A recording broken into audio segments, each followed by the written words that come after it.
What's going on, guys? It's New York Prepper here, and I'm back with another survival hacks video. And in this video, we're going to talk about hand sanitizer because it's very popular now. A lot of people are buying hand sanitizer, so I wanted to go over survival uses for hand sanitizer and different things that you can do to different things you can do with hand sanitizer and how it can really help you in a survival situation or a bug out situation, a get home situation. Just has multiple uses.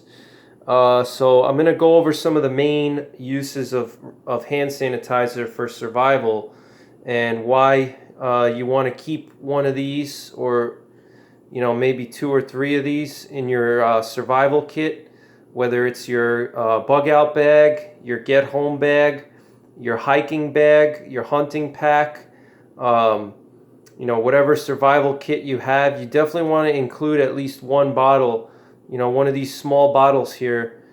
This is 2 fluid ounces, so it's really light. It doesn't weigh anything really, and it's small. So get yourself one of these bottles, keep it in your survival kit, and I'll show you guys some cool tricks that you can do with hand sanitizer. So the first thing, obviously, you can use it to disinfect your hands. You just pump some, obviously, you can squirt some on your hands and, use it to disinfect your hands, which is, important, for protection against diseases, especially in today's world. We have a lot of different things going around, so obviously you can wash your hands with it, which is important if you're, especially if you're in a city environment and you want to keep your hands clean. But if we're talking about survival or SHTF,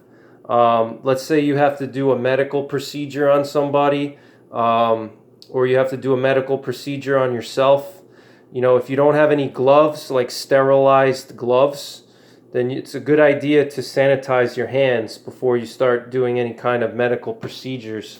Even if that means just putting pressure on a wound. Let's say you cut your leg with your knife, or you got shot, or you fell and punctured yourself and you need to put pressure. You can squirt a little hand sanitizer and disinfect your hands to make sure that you don't transmit any kind of bacteria into your body, into that wound, and get an infection later. So first use of hand sanitizer is to sterilize your hands, obviously, so you don't get any diseases. The second use is if you're doing any kind of medical procedure, you want to sterilize your hands so you don't get an infection or infect someone else because of bacteria on your hands. A third thing is you can use this for bathing. If, let's say, you're in a survival situation and you haven't, you're not going to have access to running water and a hot shower, and you may not even have any soap on you, unless you packed some kind of a soap with you. So you can actually use this in different parts of your body to reduce the amount of bacteria on your skin.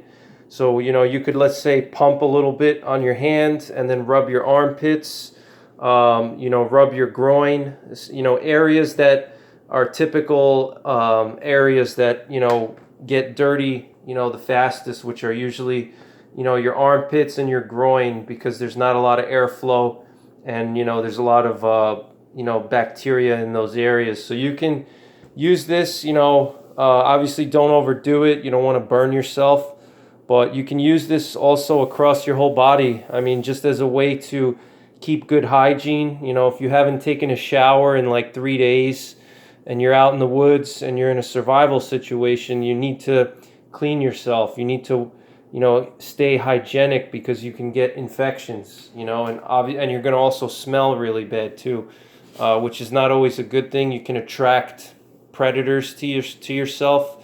If you're very smelly, predators are attracted to strong smells, and they know when a human being is around, especially women. It's actually been proven that predators like bears and wolves, they can smell a woman, a female human being, and they will come in and check it out and investigate the situation. So this can help for hygiene. That's the third use.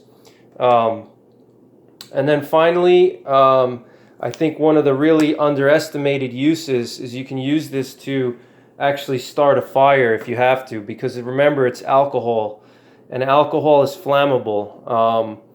So you can actually use this as an emergency fire starter. So let's say you're having trouble getting a fire started because you can't find enough tinder materials, or it's kind of wet outside and it's hard for you to find some dry tinder sources. You can use this to help you get the fire going, especially if it's, like I said, a little bit wet outside, or you need to get the fire going quickly. Let's say that you're cold, or you feel like you're starting to get hypothermia, or you feel like you're starting to get frostbite and you need to get the fire going quickly, and you don't have time to spend an hour, gathering tinder up from all around and preparing a tinder bundle, and you need to get it started quickly. You can use this to start a fire, because this is alcohol. Rubbing hand sanitizer is alcohol, and alcohol is flammable.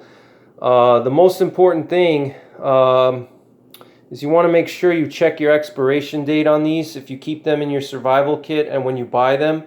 I always try to buy them, when I buy them, I check to make sure that the expiration date is pretty far away, so I don't have to change it every 6 months or something. So like this one here expires in 2 years, so I can keep this in my bug out bag, and I don't really have to worry about changing it for a while. You know what I mean? So that's a really good thing. So always make sure that you check your expiration dates, because once it starts to expire, the alcohol loses its effectiveness and it doesn't do the job that you need it to. So I'm just going to demonstrate with my survival knife here, and my fire steel. I'm going to show you guys how you can use rubbing alcohol to start a fire. So here I just have my survival knife, and I have a pouch here for my fire steel, and I have a striker here, so I don't have to use my knife. I'm going to strike my fire steel. Any kind of spark will get the hand sanitizer lit, because it is an alcohol. So I'm just going to pump a little bit here. You can see I squirted a little bit. We'll try just one squirt, and it should light.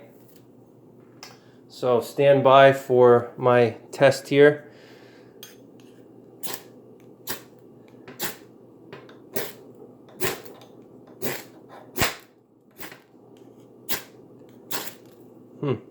It's weird. Let me try a little more. Maybe I need a little more. Let's see. All right, let's get this going now. See, it's burning. You see that?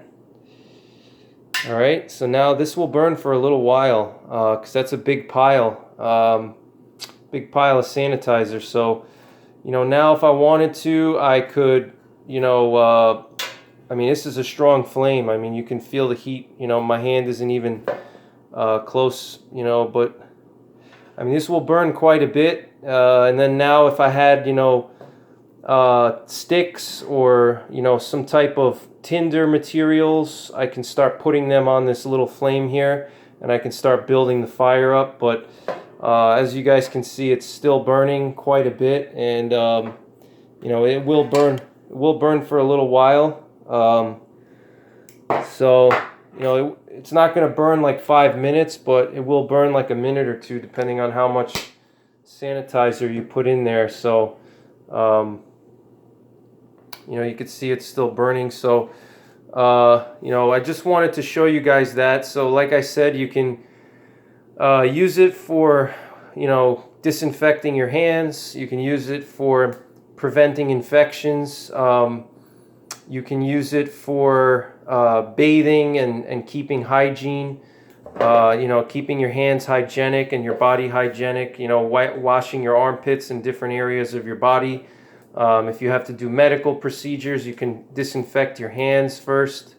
And then you can use it to start a fire. As you can see, it's still burning. I mean, it's already been about 2 minutes and it's still burning. I think this one, it didn't catch fire as well because it has essential oils in it. So I'm just guessing maybe those essential oils may have made it a little bit harder to catch a spark. I don't know what they put in this one, but I would have to check the ingredients. As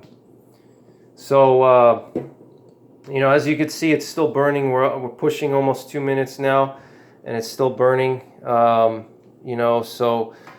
And then finally, you can even use the hand sanitizer to, you can see it's still burning. You can use this as a emergency disinfectant, so if you have a wound on your body, you have like a cut or a scrape, a burn, let's say you burned yourself or you scraped a large part of your skin away.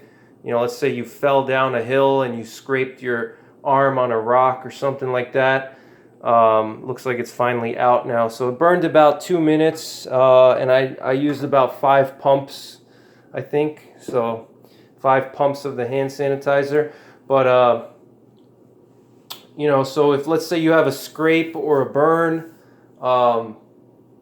something like that, a cut, you can use the hand sanitizer to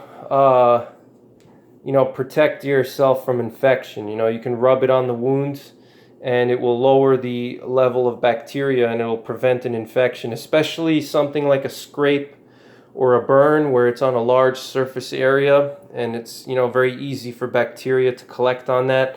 So you may want to rub a little sanitizer over it. Even if you cut yourself or any kind of deep wound, you can put that in there.